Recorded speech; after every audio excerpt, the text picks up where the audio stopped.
Hello guys. Today we are looking for what is smart home. Usually we hear this term in every day. What is actually meant by this smart home? Well, as the name says itself, it is actually a system that makes our home smart.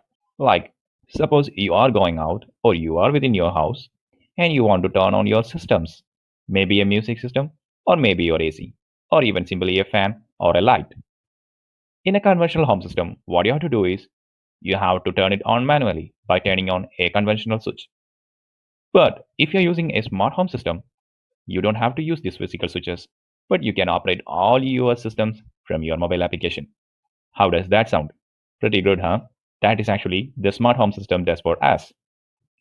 Even though you are not at home, you can have full control of your home and home appliances through your mobile application as long as you stay connected to your internet. Smart home systems are daily replicable to every scenarios. You can use smart home systems from anywhere. So you can operate the home appliances like you are present at home, even though you are not. So let's look more into the smart home systems. What are the systems that can be integrated to a smart home control? Well, almost all the systems can be integrated to our home automation system.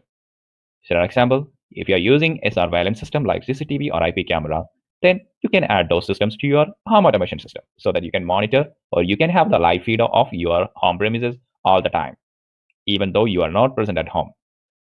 And also, the lighting control is a main part of the home automation system because as it controls the lighting setup. Next one, the doors can be also controlled. If you are unlocking a door in conventional way, what you have to do is you have to unlock the door physically using a key. Instead of that, you can simply unlock the door using your mobile application or using a finger scanner. And also, the entertainment session is also integrated to your smart home control system.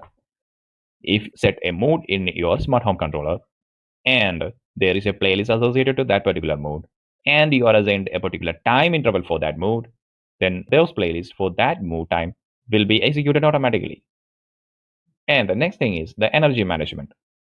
Of course, the energy management is the key concept of the smart controller because it deals with energy. How we can manage the energy? It's simply turning off the lights when we are not using it or it is in the unwanted stage, and also reducing the usage of centralized AC and other cooling systems and heating systems. And finally, the interface softwares are available in home automation systems. Those softwares will be available on mobile, tabs, or anywhere else you want. Using those interfaces, actually, you are controlling the integrated system inside your home automation system. Now, speaking of the components of a perfect home automation system, it has got mainly five groups of components. The first one is sensors. Sensors actually we used for getting the information and status of the house, like carbon dioxide available inside the home, the temperature, the humidity, and also the occupancy of the room. These sensors actually feed the information to a controller or a central hub. These hubs are programmed in a way to take a decision according to the status input received from those sensors connected to it. Once the controller or hub take the decision, it will give an output to the output devices to perform accordingly. Now, as you can see, sensors, controllers, and the output devices are communicating each other. Controllers taking decision according to the status input from the sensors, and depending upon the decisions made by the controllers, output controllers controls the output devices. So these three devices are communicating each other.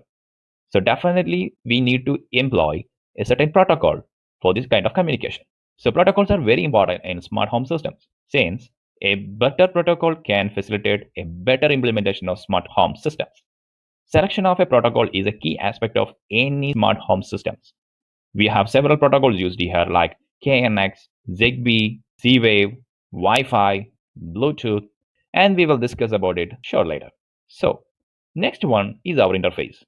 We will be having a UI in our mobile or a tab or a laptop so that we can communicate with our smart home system.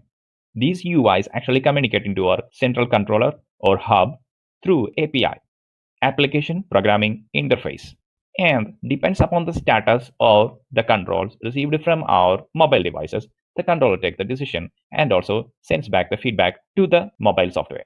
Suppose you are turning on a bulb and the present state of the bulb is off. So your mobile software will be updated of the current status of the bulb so that you can see the status of the bulb is off right now.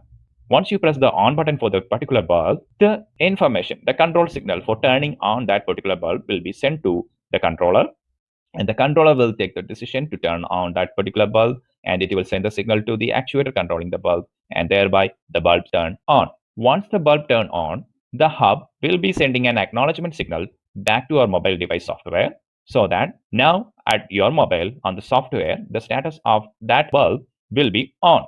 So this is how our mobile software and our smart home systems communicating each other through an API. Now we can look into more deep into those devices we are using to make our home smart. And as I said before, any smart home system uses a smart home hub as a central control unit. We can say it's the heart of the system. And in the figure, you can see that different elements we have provided for different type of controls.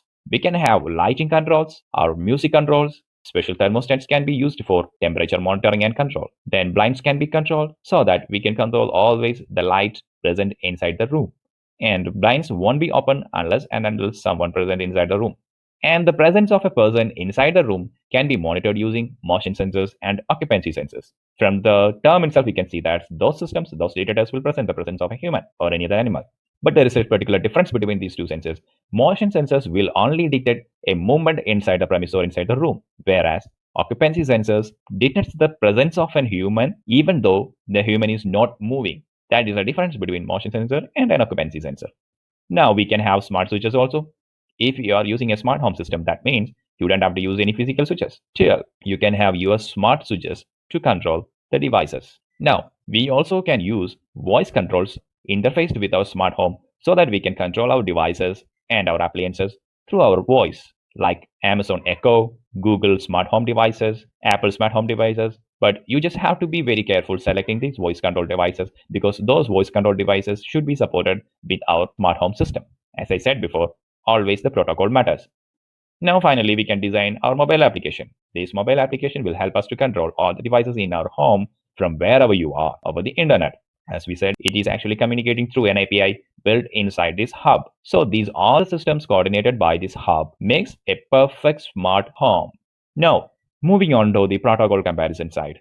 Three protocols mainly used in smart home system. Of course, we have several other protocols, but these three are very famous and very good and very apt for a smart home system.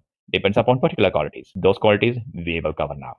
Protocols that I chose here to discuss today are Z-Wave, Zigbee, and KNX protocols.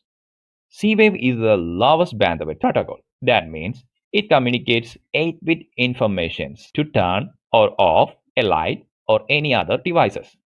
Whereas Zigbee has got a bigger bandwidth and it uses 256 bits, which allow it to use more complex devices like communicating large amount of information. And KNS is most customizable and it has got unlimited bandwidth. Coming back to Z-Wave, it is an easy protocol and it can be integrated to all chipsets manufactured by any manufacturer. So the compatibility issues is close to null when you are considering a Z-Wave protocol.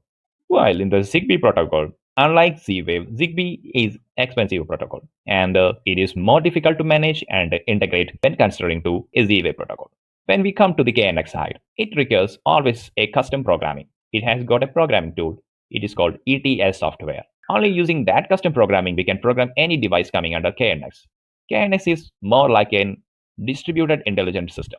That means every system or every device coming under KNX is intelligent. And it is widely used in commercial and industrial applications nowadays because almost all products supports KNX protocols these days, and you have vast variety of devices to choose from. So these are the protocols you have to consider when talking about a smart home system.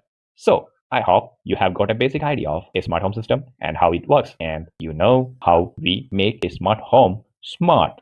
If you have any doubt or any inquiries, just put your concern down in the comment section below. Thank you.